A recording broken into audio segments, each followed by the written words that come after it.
यह है कलील न्यूज़।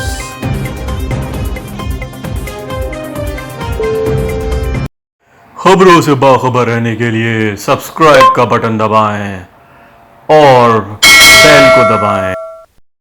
सक्खर से जियाउर रहमान की रिपोर्ट। सिंध हुकूमत की जानिब से सक्खर में पीपल्स बस सर्विस का आगाज।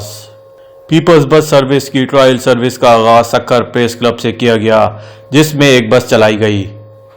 सक्खर में मुख्तलिफ रूट्स का शेड्यूल तय करके बहुत जल्द 11 मजीद बसें चलाई जाएंगी। ट्रायल में मकामी इंतजामिया समेत रहनुमा पाकिस्तान पीपल्स पार्टी सैयद कुमैल हैदर शाह और SSP सक्खर सिंगान मलिक मौजूद थे। पीपल्स बस सर्विस पहले कराची, लाड़काना, हैदराबाद में चलाई गई थी, जिसका आगाज अब सक्खर में किया गया है।